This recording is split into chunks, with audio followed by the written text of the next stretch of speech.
जय हिंद। आप देख रहे हैं लाइव टाइम्स। मैं हूं आपके साथ पिंकी धनखड़। आज की सबसे बड़ी और सबसे चर्चित खबर में एक ऐसी खबर जिसने भारत की कूटनीति, अर्थव्यवस्था, ऊर्जा और रक्षा चारों मोर्चों पर हलचल मचा दी है।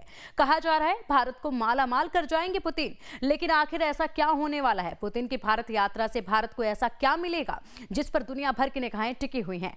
दरअसल रूस के राष्ट्रपति पुतिन कई साल बाद भारत आ रहे हैं और यह दौरा ऐसे समय में हो रहा है जब दुनिया ऊर्जा संकट, युद्धों और भू राजनीतिक की खींचातान से गुजर रही है। ऐसे में भारत और रूस के बीच ये मुलाकात सिर्फ एक औपचारिकता नहीं है, यह एक बड़े आर्थिक और रणनीतिक खेल की शुरुआत है। यही वजह है कि इस यात्रा को गेम चेंजर बताया जा रहा है। सबसे पहले बात करते हैं तेल और ऊर्जा की, क्योंकि आज भारत की सबसे बड़ी जरूरत यही है। रूस पिछले कुछ सालों से भारत को दुनिया का सबसे सस्ता तेल दे रहा है। आपने देखा भी होगा, वैश्विक मार्केट में तेल महंगा हुआ लेकिन भारत में कीमतें उतनी नहीं बढ़ी। वजह क्या थी? रूस से आने वाला भारी डिस्काउंट वाला कच्चा तेल। इस बार भारत कोशिश करेगा कि इस डिस्काउंट को लंबे समय के समझौते में बदल दिया जाए। अगर ऐसा समझौता साइन हो जाता है तो आने वाले कई सालों तक भारत को सस्ता तेल मिलता रहेगा और इससे हमारी अर्थव्यवस्था को सीधा फायदा होगा। उद्योग भी बूस्ट होंगे और देश में महंगाई का दबाव भी कम रहेगा।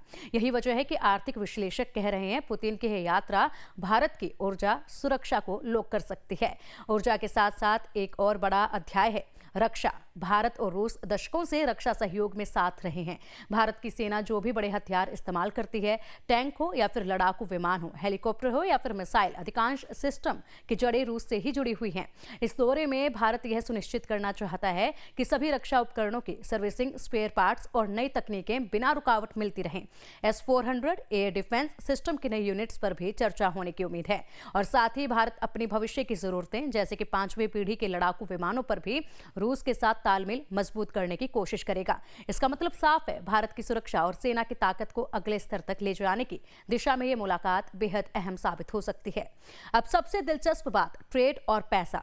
आज भारत और रूस के बीच व्यापार बहुत बढ़ा है, लेकिन इसका झुकाव एक तरफ ज्यादा है। भारत रूस से तेल, गैस, कोयला, खाद, धातु जैसी चीजें आयात करता है, लेकिन बदले में रूस को उतना निर्यात नहीं हो पाता। पुतिन की इस यात्रा में भारत इस असंतुलन को ठीक करना चाहता है। कोशिश होगी कि भारतीय फार्मा, इंजीनियरिंग, कृषि और टेक कंपनियों को रूस में बड़ा बाजार मिले। साथ ही दोनों देश एक ऐसी भुगतान प्रणाली बनाने पर चर्चा करेंगे जिसमें डॉलर पर निर्भरता कम हो, यानी व्यापार अपनी अपनी मुद्रा में या फिर वैकल्पिक सिस्टम के जरिए हो सके।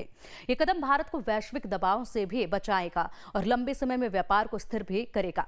अब सोचिए, अगर सस्ता तेल, मजबूत रक्षा, बढ़ता व्यापार और सुरक्षित भुगतान प्रणाली, ये सब एक साथ मिल जाए तो इसे भारत के लिए मालामाल होने का मौका क्यों नहीं माना जाएगा।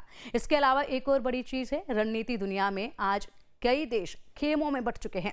अमेरिका, चीन, यूरोप, हर तरफ दबाव है। ऐसे में भारत अपनी स्वतंत्र विदेश नीति के साथ खड़ा है। रूस भारत का भरोसेमंद दोस्त रहा है और यह दोस्ती भारत को वैश्विक राजनीति में एक संतुलित जगह देती है। पुतिन की यह यात्रा इस संतुलन को मजबूत करेगी और भारत को वैश्विक मंच पर और प्रभावशाली बनाएगी। हालांकि चुनौतियां भी हैं। अमेरिका की नाराजगी, पश्चिमी देशों का दबाव, रूस पर लगे प्रतिबंध और रूस यूरोप तनाव, ये सब रिश्ते को कठिन बनाते हैं। लेकिन भारत की नीति स्पष्ट है, राष्ट्रीय हित पहले, बाकी सब बाद में। इसी वजह से दुनिया कह रही है भारत अपनी कूटनीति के गोल्डन फेज में प्रवेश कर चुका है।